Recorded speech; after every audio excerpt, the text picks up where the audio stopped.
Once upon a time, there was a beautiful girl named Cinderella. She used to live with her stepmother, stepsisters, and her father. Her father used to stay out of the town on business, and her own mother died long ago. The behavior of the stepmother and stepsisters towards Cinderella was very mean and self-centered, and they used to make her do all the household chores, like cleaning the house, cooking, ironing clothes, etc. Stepmother used to boss her and give her orders all the time. Why are you sitting, Cinderella? Who will make the preparations for the dinner? You need to clean my room also after that. Even stepsisters used to make her do their work too, and they used to create unnecessary complaints about Cinderella to their mother so that she would ask her to do extra work. She needs to arrange our room's bedding, Mama, and she has not put laces to my new dress also, said one of the stepsisters. However, Cinderella, being a kind-hearted girl, never replied back and kept doing all the work in silence. Days passed and turned into years, but her miseries never ended. One day, everyone in the town got an invitation from the palace for the royal ball. The king and queen wanted their son to choose his wife and future queen, therefore, everyone was invited. The invitation read like, "The king and queen request the honor of your presence at the royal ball. The king wants to choose the bride for the prince and the future king. Be there with your family to have a gala time." The letter reached Cinderella's house too.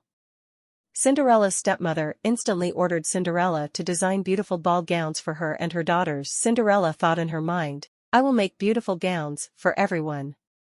I hope Mama will take me along too." But, on the final day, the stepmother and stepsisters gave her more household work to complete and at last left her home, citing her incompetence in finishing the work on time as the reason. "We are getting late, Cinderella. You cannot do one work on time. Right now, you cannot come with us as there is so much left to do," said the stepmother. Her stepsisters also secretly tore her dress to add to her agony. Left alone in the house, sad Cinderella cried and said, "Seeing the sky, dreams never come true, never." At the same time, a fairy appeared before her and said, "Don't be afraid, my child, I am your fairy godmother. I know you want to join others at the royal ball, and I can make it happen, my dear." She waved her magic wand and converted Cinderella's torn dress into a beautiful gown.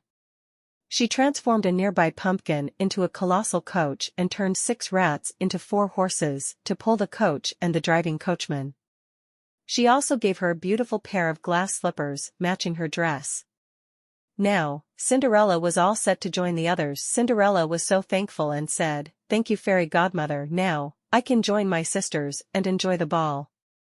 But before she left, the fairy godmother gave her one warning, "My dear, you need to be back before midnight because my magic won't work after that. You will be back in your original look." Cinderella nodded yes and left for the ball to join the others. At the party, everyone was stunned to see Cinderella, as she was the most beautiful girl at the ball. The prince fell in love the moment he laid eyes on her. He instantly came and asked her to dance with him. He said, "I have not seen anyone more beautiful than you. Will you care for a dance with me?" It was like a dream come true for Cinderella. She said yes instantly. All the girls, including her stepsisters, were jealous of her. The prince and Cinderella conversed and danced the entire night until she realized the clock was reaching midnight. She rushed back home, leaving the prince in dismay. The prince ran after her, but in vain. As she was rushing back, one of her glass slippers dropped on the stairs of the palace. The next day, the prince decided to search the entire kingdom for the girl who would fit the glass slipper as he wanted to marry that girl. "Search every house, and find me the girl whose foot will fit inside this slipper, as she would be my bride for life," said the prince. The soldiers searched all the houses one by one, but in vain. At last, they knocked on Cinderella's house. They asked the stepsisters and Cinderella to wear the shoes one by one. The evil stepsisters tried hard to squeeze their feet inside the slipper, but were useless. Then it was Cinderella's chance to try the shoe, which was the perfect fit. The prince was called and immediately recognized Cinderella from the ball night. Prince said, "I was looking for you everywhere. Why did you leave me like this? Now, I will not let you go. Will you marry me?" Ecstatic, Cinderella said yes instantly. Later, they got married in a grand ceremony and lived happily ever after.